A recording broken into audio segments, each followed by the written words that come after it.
Good morning mga ka-ride.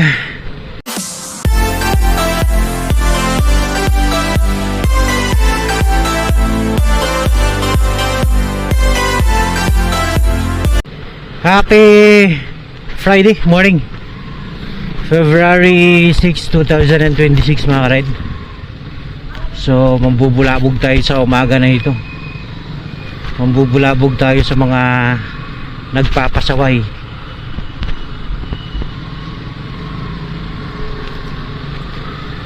So mga ka-ride, ngayong mayroong namang nangyaring hindi maganda sa Boss Ironman 2026 sa may Cagayan de Oro o sa Mindanao mga ka-ride na ginanap noong mga nakaraang buwan. Marami na naman ang nadidisgrasya. So mga nakita ko nga dun sa video, kala ko mga pulis, mga Chinese police, yung pala mga atinde ng Boss Ironman 2026. Nakakalungkot isipin dahil katulad nung nangyari sa nakarang taon 2025, mayroong nasawi at ngayon meron niring nasawi. So hindi naman tayo kontra sa Boss Ironman na yan, dahil isa din ako na nangarap na maka-attend o makasali, maka-join ng Boss Ironman. Pero mga ka-ride, dahil sa mga hindi ko lang alam kung kapabayaan ng mga namumuno ng Boss Ironman, nagiging ano na sila nagiging pasaway na, nagka-counterflow using their artisanal driving light, samantalang ang may karapatan lang naggamit niyang mga wangwang, parang wangwang ay ang mga police emergency at yung ambulance. So hindi naman na emergency ang ginawa ng Boss Ironman, So tulad ng sinasabi ko, hindi ako kontra sa Boss Ironman, pero sa nangyari nito na may mga napahamak, may mga nasawi dahil sa mga atinde na siguro nagbabayolate, yung mga disregard traffic sign, yung mga kahit naka-red light ay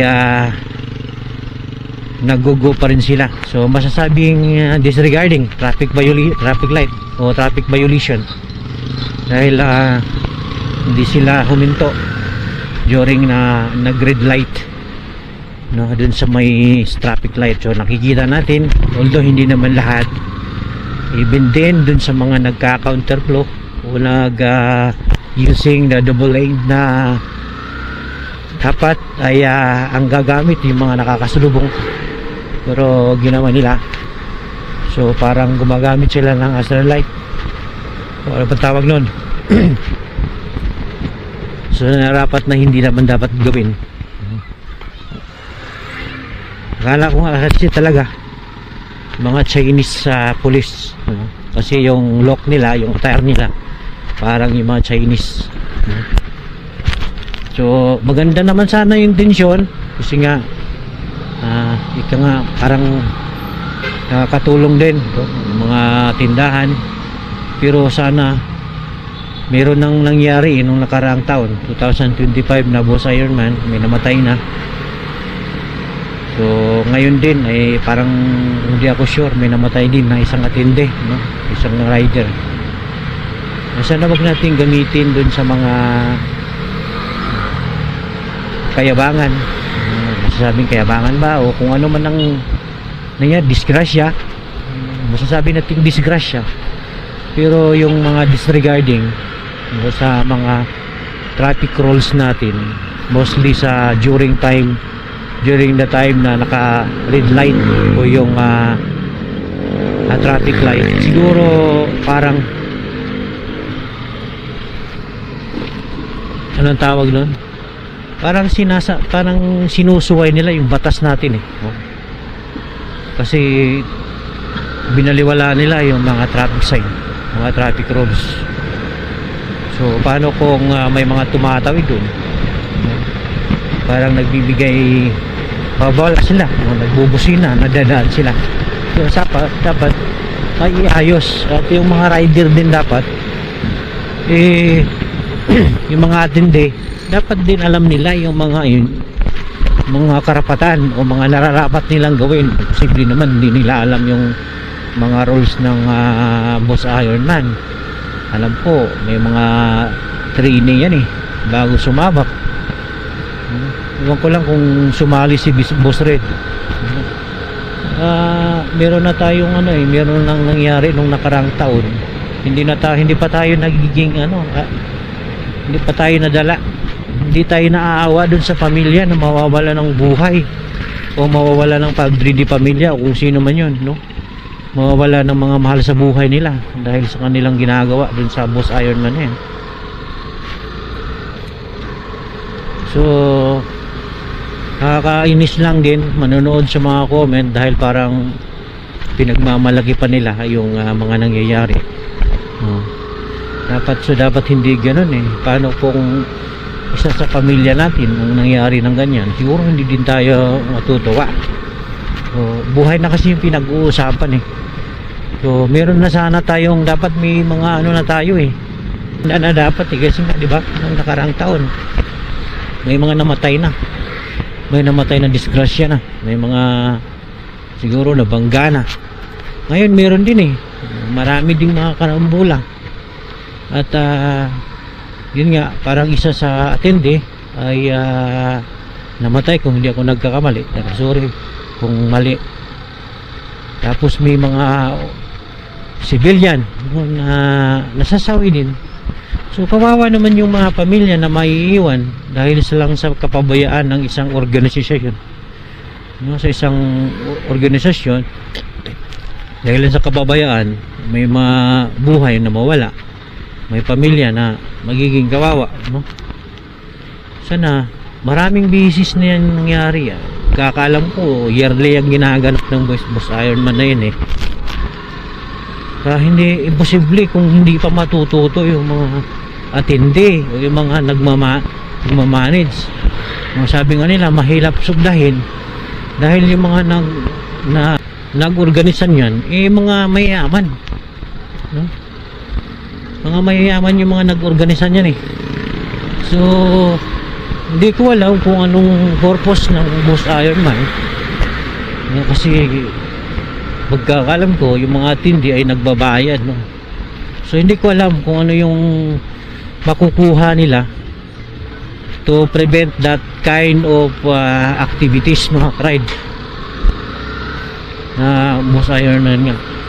Hindi ko alam yun kasi yung mga nag-organisan yan mga mayayaman mga milyonaryo noong 2025 na nagkaroon ng investigation including Congressman Busita pa during the time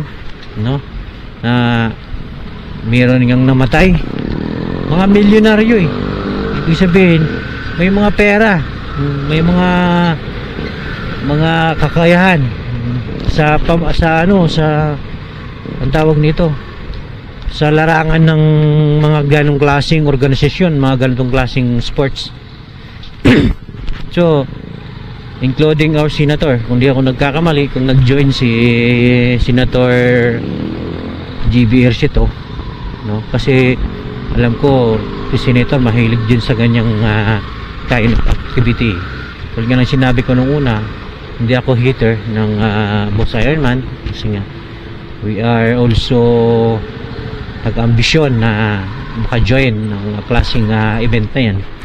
Pero hindi ko sigurado kung nag-join si Senator during the time. So sana magiging aral ito hindi lang kasi maging aral na dapat natin sa mga atinde, sa mga organizer, dapat maging aral na yung nangyari nung nakaraang taon. Masasabing kaya naman lang bayaran pwede lang bayaran kasi nga may kaya sila pero paano na yung nangyari sa mga pamilyang maiiwan? Kawawa naman ba? Kahit masasabi mo nga kayang bayaran. Pero kung sa side nyo, kung kayo yung nasa side ng pamilyang nawawalan, namamatayan, okay lang kaya? Napakasakit yung mawala ng mahal sa buhay, lalo na kung isang aksidente na gawain ng mga ganyang klaseng gawain, organisasyon. So nakakalungkot, ulok, mamamatay, sakit. Pero yung na-aksidente, namatay dahil sa aksidente sa isang bus Ironman, nakakalungkot, nakakainis, nakakagalit, no? Si Lin lang naman ang laging sinasabi, babayaran yung pamilya,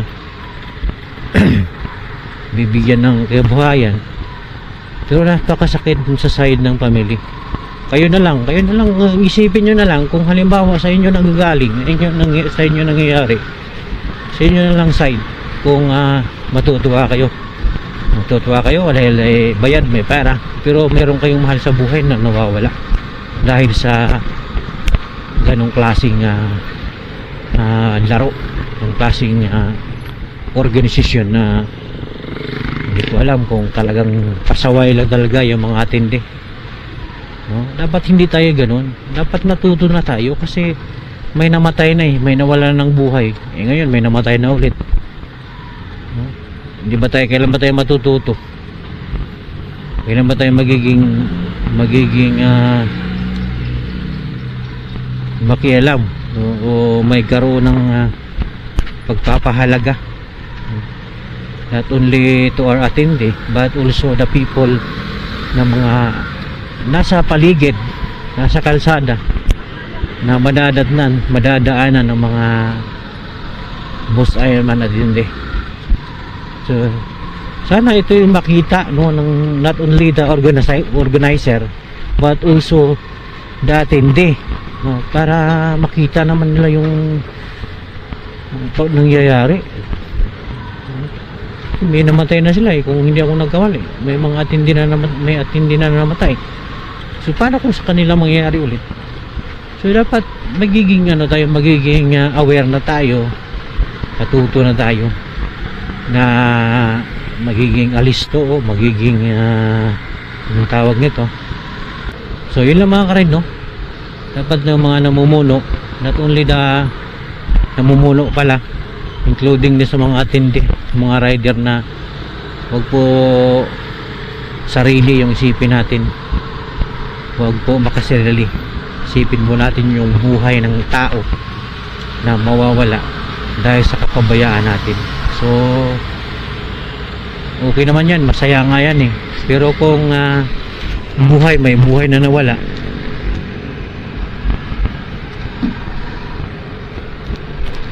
hindi na masaya. Yun lang mga ka-ride, mag-ingat-ingat po tayo sa daan. So I'm not the hater of Boss Ironman, kasi nga gusto ko nga maging party ng ganong klaseng sports.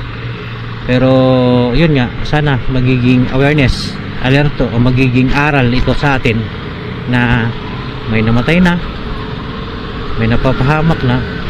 Sana next time 2027 wala nang mapapahamak, wala nang mamamatay, wala nang mawawalan ng buhay, wala nang pamilyang malulungkot dahil sa kanilang mga mahal sa buhay na nawala dahil sa ganong klaseng event, mga ka-ride. Kaya mga ka-ride, mag-ingat-ingat po tayo sa kalsada, mag-gay, mahinahon, Lord. Huwag mainit ng ulo, palaging chill talaga, dala-dala lagi natin yung chill, yung pagbibigayan, yung kalma ba sa gitna ng ating mga bito. Maraming salamat mga ka-ride. Uli nandito sa kakalsadahan ngayon, ang nag-iisang hari ng kalsada, one with the only one, Road Rider. Bye bye.